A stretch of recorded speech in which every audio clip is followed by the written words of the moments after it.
बिस्मिल्लाहिर्रहमानिर्रहीम। अस्सलाम वालेकुम। खुश रहें और आबाद रहें, जहाँ भी रहें हैप्पी और हेल्दी रहें।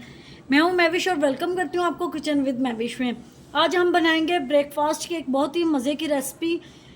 ऑमलेट बनाएंगे बैंगन के साथ। ऑमलेट तो आपने बहुत तरह का खाया होगा, लेकिन ये एक डिफरेंट स्टाइल में ज़रूर ट्राई कीजिएगा। आपको डिफरेंट भी लगेगा और पसंद भी आएगा।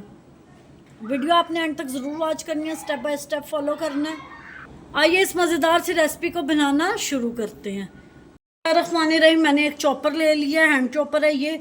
इसमें डालेंगे 2 मीडियम साइज़ के प्याज, 1 टमाटर और 2 हरी मिर्चें। ये डाल के इसको अच्छी तरह चॉप कर लेंगे। इसको अच्छी तरह चॉप करेंगे।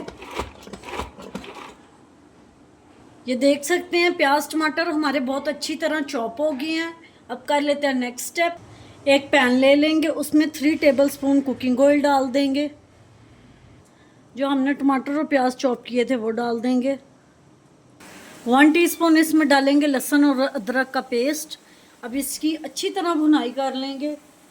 अब इसमें मसाले डालेंगे। 1 टीस्पून इसमें जाएगा नमक, 1 टीस्पून इसमें जाएंगी मिर्चें, 1 पिंच इसमें जाएगी हल्दी और 1 टीस्पून इसमें जाएगा धनिया पाउडर। अब मसालों के साथ भी इसकी अच्छे से भुनाई कर लेंगे। मसाले की मैंने बहुत अच्छे से भुनाई कर ली है। एक बड़े साइज़ का बैंगन लेके उसको बॉईल करके मैश कर लिया।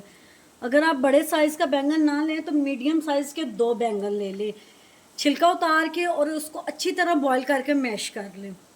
अब इसमें डालेंगे 4 टेबलस्पून मटर। अब इनकी दोबारा अच्छे से भुनाई कर लेंगे। बैंगन हमारे अच्छे से गले हुए हैं, लेकिन मटर गलाने के लिए मैं 1 कप पानी का डाल दूंगी और स्लो फ्लेम पे इसको 8 से 10 मिनट अच्छी तरह मटरों को गला लेंगे। माशाल्लाह जी, आप देख सकते हैं हमारे मटर भी अच्छी तरह गल गए हैं। मैंने इनको 8 से 10 मिनट अच्छी तरह गला लिया। अब इसमें डालेंगे अंडे। मैं 2 अंडे डालूंगी, आपकी मर्ज़ी, आप 3 से 4 अंडे भी डाल सकते हैं। अब इसके ऊपर मैंने 2 ग्रीन चिली लगा दिया और 2 रेड चिली लगा दिया। अब इसको कवर करेंगे 8 से 10 मिनट टाइम पे इसको कवर कर लेंगे।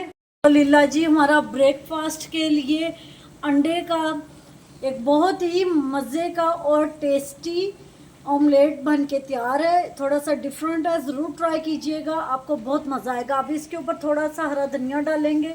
उम्मीद करती हूँ आपको मेरी आज की रेसिपी पसंद आई होगी। पसंद आई हो तो लाइक शेयर कमेंट ज़रूर कीजिएगा। Thanks for watching. मिलते हैं नेक्स्ट वीडियो के साथ, तब तक के लिए अल्लाह हाफिज़।